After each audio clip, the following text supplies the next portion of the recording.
Good evening, dear children. Today we will discuss the question and answer that came in the half yearly examination.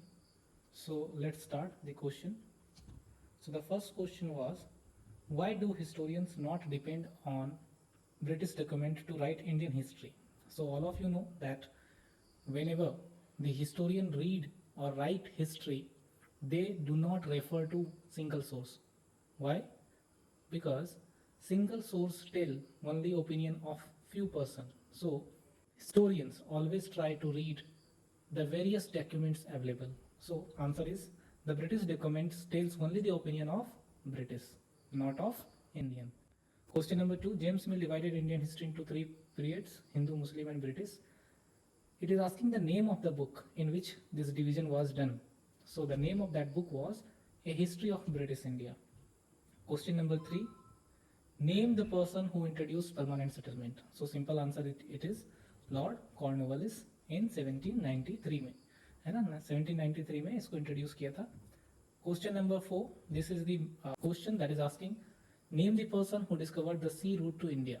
सो इसका answer simple है, Vasco da Gama. कब आए थे Vasco da Gama India? 1498 में. Question number 5, which among the following is not correct regarding subsidiary alliance.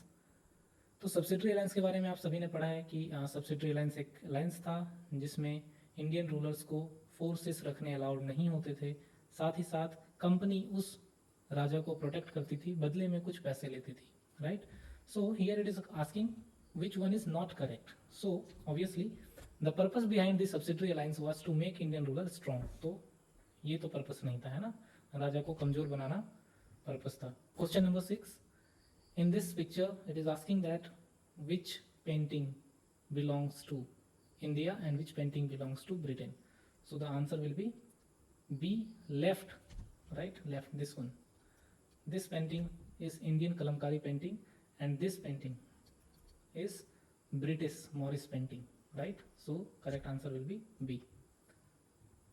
Question number 7, the method of sowing seeds in jhum cultivation is known as, fill in the blanks वाला question था. तो यहाँ पर इसका है broadcast seeding या फिर scattering, दोनों में से कोई एक ऑप्शन होगा.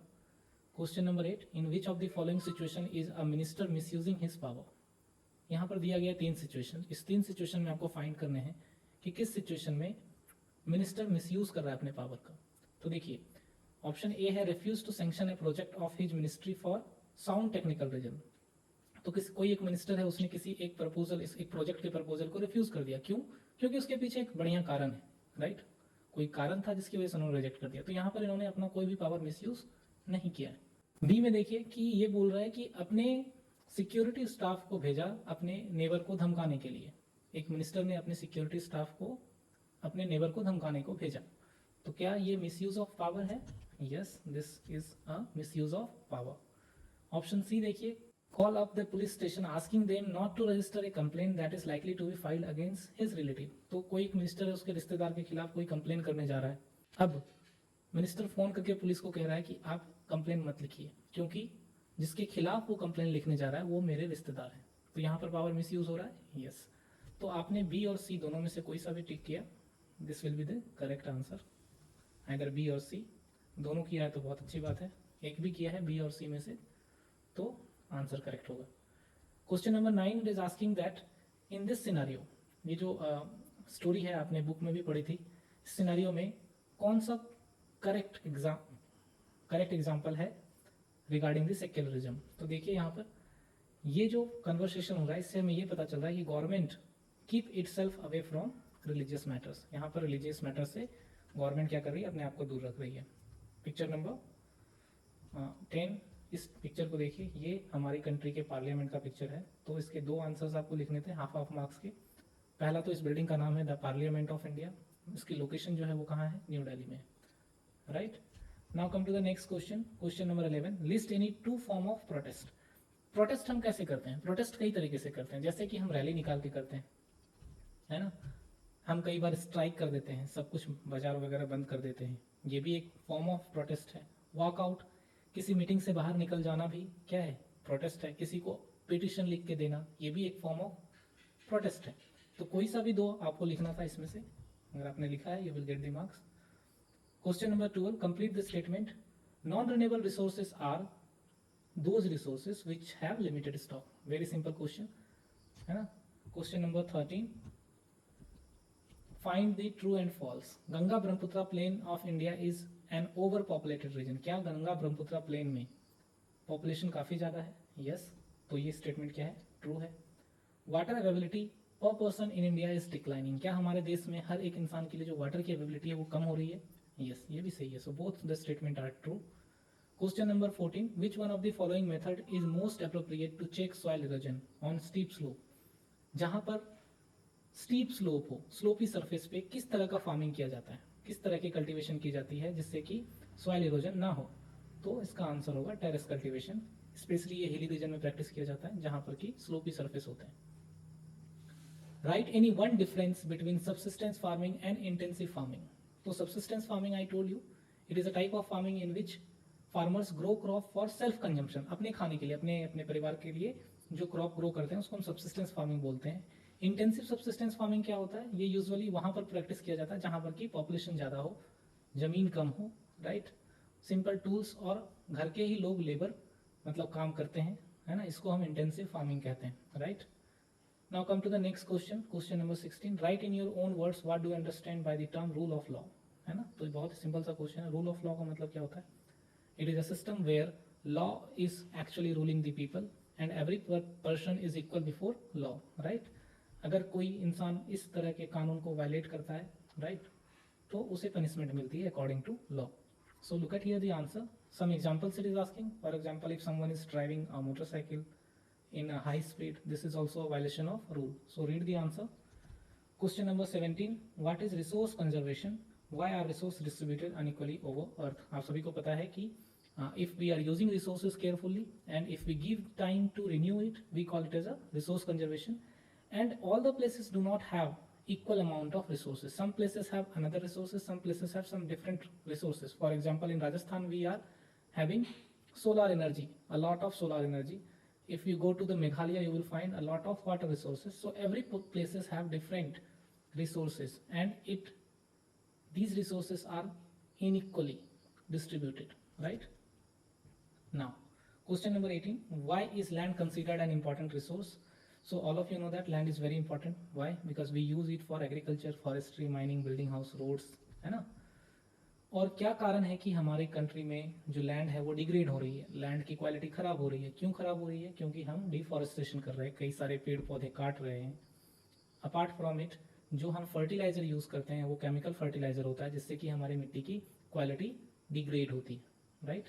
Next question number 19, what is shifting cultivation? What are its disadvantages? Shifting cultivation, all of you know that type of farming in which we clear the land, right, cultivate it for few years और उसके बाद फिर हम नए जगह पर चले जाते हैं, है ना, ताकि वापस से जो पुरानी वाली जमीन थी उस पर न्यूट्रिएंट्स वापस से आ जाए। इसे हम शिफ्टिंग कल्टीवेशन कहते हैं या झूम कल्टीवेशन कहते हैं। और ये जो कल्टीवेशन होता है ये मोस्टली कहाँ होता है? Usually in the forested region. और इसके डिसएडवांटेजेस क्या है? क्या डिसएडवांटेजेस हैं? पहला तो डिफॉरेस्टेशन होता है, कार्बन इमिशन होता है, फॉरेस्ट फायर लगने के चांसेस होते हैं। So these are the disadvantage. कोई सा भी आपको 2 लिखना था, कोई सा भी 2 आप लिखेंगे तो आपको फुल मार्क्स मिलेगा। Name any 2 steps that government has taken to conserve plant and animals. Plant and animals को कंजर्व करने के लिए गवर्नमेंट ने क्या स्टेप्स लिए हैं? कई सारे नेचुरल हैबिटेट बनाए गए हैं, है ना, wild life sanctuaries, national parks, इस तरह की चीज़ें बनाई गई हैं। एग्जाम्पल देख लीजिए, आपके आसाम में Kaziranga national park, very famous for 1 horn rhinoceros. इसके अलावा बैन किया है, कई सारे कानून बनाए हैं जिसमें कि एनिमल्स को मारना या फिर ट्री को कट करना ये सारी पनिशेबल ऑफेंस है, राइट। आपको सजा हो सकती है, जैसे कि कुछ एग्जाम्पल भी दिए हुए हैं, लायंस, टाइगर, डीर, ठीक है। चलिए क्वेश्चन नंबर 21, ये केस बेस्ड क्वेश्चन है, बहुत ही सिंपल सा क्वेश्चन है। इसके सारे आंसर्स आपको पता है पहले से ही। Who devise the method of permanent tax settlement? Answer दिया हुआ है, लॉर्ड कॉर्नवालिस, राइट। दूसरा क्वेश्चन है, why were the zamindar unhappy with British? British से अनहैप्पी क्यों थे इंडिया के जमींदार? क्योंकि जो परमानेंट सेटलमेंट में जमींदार से टैक्स फिक्स किया गया था ब्रिटिश के द्वारा वो काफ़ी ज़्यादा हाई था, राइट। कोई भी जमींदार इसको पे नहीं कर पाता था, अगर कोई पे कर भी देता था तो बहुत ही मुश्किल से कर पाता था, और जो पे नहीं कर पाता था उनकी जमींदारी छीन ली जाती थी, right. So this were the reason why the zamindars were unhappy with British. Next, write any two features of permanent settlement, permanent settlement के बारे में आपको लिखना था, राइट, कि परमानेंट सेटलमेंट में जो जमींदार होते थे उन्हें राजा और तलबदार को बनाए जाते थे, है ना, उनसे कलेक्ट करने के लिए कहा जाता था, रेंट कलेक्ट करने के लिए, राइट, और रेवेन्यू एक साथ कंपनी को पे करना पड़ता था, ठीक है, this type of revenue was totally permanently fixed. So these are the point you may have wrote in your examination. Next question is related to fundamental right. Certain conditions are given और ये condition को देख करके आपको बताना है कि कौन सा फंडामेंटल राइट वायलेट हुआ है. फॉर एग्जांपल क्वेश्चन नंबर 22.1 है, if a 13-year-old child is working in a factory manufacturing carpet, तो ये कौन सा राइट का वायलेशन है. तो आप सभी को पता है कि छोटे बच्चे जो होते हैं 14 साल से कम उम्र के बच्चे, उन्हें कंपलसरी एजुकेशन देना नेसेसरी है, राइट, उन्हें गवर्नमेंट कहती है उनका एजुकेशन लेना अधिकार है. अब सोचो वो फैक्ट्री में काम करेगा तो ये क्या है, एक्सप्लॉयटेशन है. ज़्यादातर जो छोटे बच्चे फैक्ट्री में काम क्यों करते हैं, क्योंकि जो फैक्ट्री ऑनर होता है उन्हें पैसे बहुत कम देने पड़ते हैं, तो ये क्या है, this is exploitation, right. So right against exploitation. Question number 22.2, in this question it is asking that कि कोई पॉलिटिशियंस है वो एक स्टेट में है, उसने दूसरे स्टेट के लेबर को अलाउ नहीं किया कि आप हमारे स्टेट में आए काम करने के लिए. दूसरे स्टेट के कुछ लोग काम करने जाना चाहते हैं किसी और स्टेट में, और वहाँ का जो पॉलिटिशियंस है उसको रोक रहा है, तो ये कौन से फंडामेंटल राइट का वायलेशन है, राइट टू फ्रीडम, है ना, क्योंकि हर एक इंसान को मूवमेंट का अधिकार है, प्रोफेशन का अधिकार है, कोई कहीं भी जा सकता है, किसी भी तरह का काम कर सकता है. Next, if a group of people are not given permission to open a Telugu medium school in Kerala, अगर कोई तेलुगु मीडियम स्कूल केरला में ओपन करने की परमिशन नहीं देता है, तो इस सिचुएशन में जो राइट का वायलेशन होता है उसे हम कहते हैं educational and cultural right. If the government decide not to promote an officer of the arm force for being a women, मान लेते हैं कि कोई एक गवर्नमेंट ऑफिसर है, उसकी पोस्ट खाली है और वुमेन को अलाउ नहीं किया जाता है उस पोस्ट पर फॉर्म फिल करने के लिए, एग्जाम देने के लिए, तो ये किस तरह का वायलेशन है, ये राइट टू इक्वालिटी का वायलेशन है, ठीक है. चलिए क्वेश्चन नंबर 23 पे आते हैं. विच one of the following is the official religion of India, तो हमारे कंट्री का कोई भी ऑफिशियल रिलीजन नहीं है, आप सभी को पता है, सो नन होगा answer. What do you mean by the term religious minority, religious minority का मतलब क्या होता है, any religion, any religious people who are in less number in a country, किसी भी कंट्री में, रीजन में, जहां पर किसी एक पर्टिकुलर रिलीजन के लोगों की संख्या जो है वो अगर कम हो तो हम उस रिलीजन के लोगों को कहते हैं रिलीजियस माइनॉरिटी, ठीक है. जैसे कि इंडिया में जैन, सिख, मुस्लिम, उसी तरह पाकिस्तान अगर आप जाएंगे तो वहाँ के लिए हिंदू पीपल माइनॉरिटी में है ना. इंडिया के लिए जैन, सिख, मुस्लिम, ये लोग क्या है, क्रिश्चियन, ये सब माइनॉरिटी कम्युनिटी में आते हैं. Why our constitution does not allow domination, mention any two negative impact of religious domination, है ना, कि हमारे कंट्री में जो हमारा कॉन्स्टिट्यूशन है वो किसी भी तरह का डोमिनेशन अलाउ नहीं करता है. अब पूछ रहा है कारण क्या है, डोमिनेशन अगर अलाउ नहीं किया जाता है तो क्यों नहीं अलाउ किया जाता है, राइट. क्या रिलीजियस डोमिनेशन से किसी तरह की प्रॉब्लम आती है, अगर आती है तो कोई सा भी दो नेगेटिव इम्पैक्ट लिखिए रिलीजियस डोमिनेशन का. तो आप सभी को पता है कि रिलीजियस डोमिनेशन से क्या हो सकता है, डिस्क्रिमिनेशन हो सकता है ना, लोगों को इक्वल अपॉर्चुनिटी नहीं मिल सकती है आगे बढ़ने की, है ना, कई सारी जगह पर राइट्स हो सकते हैं, है ना, कम्युनल वायलेंस हो सकता है, परसिक्यूशन हो सकता है, बिना मतलब का किसी को मार देना, किसी से झगड़ लेना, है ना, किसी को दबा देना, ये सारी चीज़ें हो सकती है. तो डोमिनेशन इसलिए अलाउ नहीं किया जाता है ताकि लोग जो रिलीजियस माइनॉरिटी हैं वो किसी भी तरह का प्रॉब्लम फेस ना करें, उन्हें भी इक्वल अपॉर्चुनिटी मिले आगे बढ़ने की. Now come to the question number 24. In what ways the administration of company different from that of Indian rulers, हमारे कंट्री का जो एडमिनिस्ट्रेशन था ड्यूरिंग द ब्रिटिश टाइम वो कैसे डिफरेंट था during the time of Indian rulers. जैसे Mughals लोग का एडमिनिस्ट्रेशन था और हम ब्रिटिश के एडमिनिस्ट्रेशन में क्या डिफरेंस था.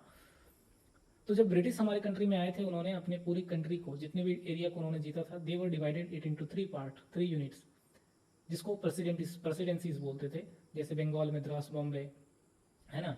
इसके अलावा जो इंडियन रूलर्स थे उन्होंने क्या किया था, अपने किंगडम को 4 पार्ट में डिवाइड किया था, जिला, परगना, तहसील और विलेज, है ना. अब जब ब्रिटिश आए थे तो उनके लिए जो सुप्रीम हेड कौन होता था, गवर्नर जनरल. कौन होता था, गवर्नर जनरल. जबकि इंडियन एडमिनिस्ट्रेशन में किंग होता था या फिर नवाब, ये सबसे बड़ा पोस्ट होता था. हमारे कंट्री में जो इंडियन रूलर्स थे उन्हें जब जस्टिस देना होता था उनके लिए काजी और मुफ्ती अपॉइंट किए जाते थे, जबकि ब्रिटिश जब आए थे उस समय वारेन हस्टिंग जो गवर्नर जनरल थे उन्होंने सुप्रीम कोर्ट इंट्रोड्यूस किया था हमारी कंट्री में. मतलब आज के डेट में जिस तरह का आप कोर्ट देखते हैं उस समय भी कोर्ट अंग्रेज ही लेके आए थे हमारी कंट्री में. Now come to the question number 25. It is asking about the Birsa Munda, उसका गोल्डन एज और उसके विजन के बारे में पूछ रहा है. तो ये बहुत ही सिंपल सा क्वेश्चन था है ना। गोल्डन एज का मतलब क्या था, सतयुग, जिसमें एज ऑफ ट्रूथ, है ना। उन्होंने कहा था कि पहले की जो ट्राइबल पीपल होते थे उनकी एक अच्छी लाइफ होती थी, है ना। वो किसी एक दूसरे के ऊपर अटैक नहीं करते थे, एक दूसरे को मारते नहीं थे और बहुत ही ईमानदारी से रहते थे। किसी भी तरह का विच क्राफ्ट का कोई प्लेस नहीं था, है ना। तो ये सारी चीज़ें जो वो बता रहा है कि सभी लोगों को सच बोलना है, कोई एक दूसरे को मारना नहीं है ना, एक अच्छी लाइफ जीनी है, ऑनेस्टी के साथ जीनी है, ये सब कुछ जो विजन है ये गोल्डन एज का विजन है ना। बिरसा मुंडा ने कहा था कि यहाँ पर जो सिचुएशन है वो ख़राब हो चुकी है आउटसाइडर के आने की वजह से। उन्होंने कहा था कि अगर हर एक लोग अपनी जो मिजरी है या दुख है उनको दूर करना चाहते हैं तो वापस से जैसा पहले उनके पूर्वज रहते थे वैसे ही उन्हें भी रहना पड़ेगा, है ना, एक साथ मिलकर। नेक्स्ट क्वेश्चन है question number 26, role of parliament. इसको एक्सप्लेन करना था। तो आप सभी को पता है पार्लियामेंट के 3 फंक्शंस हमने डिस्कस किए थे क्लास में, select the national government, control guide and inform the government and law making. तो इन तीनों में पॉइंट को थोड़ा थोड़ा एक्सप्लेन करना था आपको, चूंकि ये 5 मार्क्स का क्वेश्चन है तो अगर आपने किया होगा तो आपको मार्क्स मिलेंगे। Now come to the next question, locate the following in the map. Bhil tribe Lucknow, Bombay, Mysore, Hyderabad. तो भील ट्राइब कहाँ आपको मार्क करना था, राजस्थान वाले पार्ट में, है ना। दूसरा है बॉम्बे, बॉम्बे आपको यहाँ पर है, दिस इज बॉम्बे, राइट। उसके बाद लखनऊ, उसके बाद हैदराबाद, इट इज हियर, और मैसूर यहाँ पर है, थोड़ा सा और नीचे मैसूर। सो अगर आपने मार्क किया और ये सारी चीज़ें तो आपको मार्क्स मिलेंगे। कोई सा भी 3 करना था, अगर आपने 3 किया है तो आपको 3 मार्क्स।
Okay, thank you.